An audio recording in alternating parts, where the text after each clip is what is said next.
মুকসুদপুর ছাত্রলীগের মিছিলে ভিত্তিহীনভাবে জড়ানোর প্রতিবাদে দুই ভুক্তভোগীর সংবাদ সম্মেলন। গোপালগঞ্জের মুকসুদপুরে গত ১৭ মে সকালে ছাত্রলীগের মিছিলে ভিত্তিহীনভাবে জড়ানোর প্রতিবাদে দুই ভুক্তভোগী সংবাদ সম্মেলন করেছে। মঙ্গলবার ২৬ মে বিকালে ভুক্তভোগী লাবলু মুন্সি ও হাবিবুর মুন্সির নিজ বাড়ি উপজেলার নারায়ণপুর গ্রামে এই সংবাদ সম্মেলন করে তীব্র নিন্দা ও প্রতিবাদ জানান। সংবাদ সম্মেলনে তারা বলেন, আমরা দুইজন গ্রামের সাধারণ কৃষক, গ্রামে সহজ সরলভাবে বসবাস করতেছি। আমরা স্বেচ্ছায় আওয়ামী লীগের কোনো কার্যক্রমের সাথে জড়িত ছিলাম না, কোনোদিন মিছিল মিটিংয়ে অংশ নিইনি। আওয়ামী লীগের কোনো কমিটির তালিকায় সদস্য হিসাবেও আমাদের নাম ছিল না।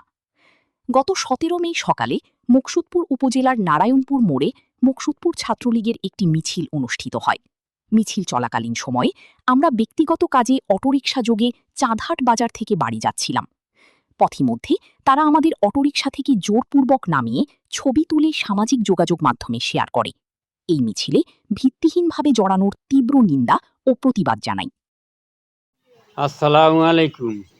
আমি বাবলু মুন্সি, বাবার নাম মান্নান মুন্সি।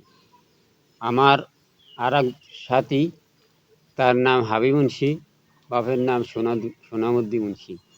আমরা ১৭ তারিখ শনিবার চাঁদহাট গেছিলাম বাজার করতে।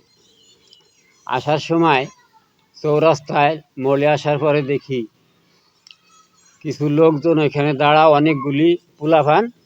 তা আমরা ওইখানে দাঁড়ানোর পর বেনালা বলল যে কাকা ওইখানে হয়তো অ্যাক্সিডেন্ট করছে। এখন আমি তারে বললাম যে না, ওদিক যাওয়ার কাম নাই, সে আমাকে নিয়ে গেল। ওইখানে যাওয়ার পরে পোলাপানে আমাকে নামাইয়া এক সাইডে দাঁড়া করাইছে। দাঁড়া করানোর পরে তারা কি কইল জানি না, হাতে তালি দিল, আমাগো সাথে সাথে হাতে তালি দিয়েছে। পরে এই জোর করে আমাকে দাঁড়া করে রাখছে। পরে এইটা আবার নাকি ছবি তুলে ফেসবুকে দিছে। এখন আমাকে বাড়ি থাকাই কষ্ট, আমরা বাড়ি থাকতে পারতেছি না। পুলিশি দাওয়ায় মানুষই বিভিন্ন কথা কয়, এ আইসা কয় এত টাকা লাগবে, আইসা কয় তোমাকেও বাড়ি থাকার কায়দা নাই, পলাও, বিভিন্ন রকমের জ্বালা যন্ত্রণায় আমরা আছি। এখন আমরা এই আমলিগ তারপরে কোনো কিছুর সাথে আমরা জড়িত না। আমরা মিছিল মিটিং এইসব করতে যাই না, আমরা গ্রামে মিটিংয়েও যাই না কোনোদিন। তাইলে আমাকে জোর কইরা এই কাজটা করলো ভিত্তিহীনভাবে, আমরা ইয়ার তীব্র প্রতিবাদ জানাই, নিন্দা জানাই।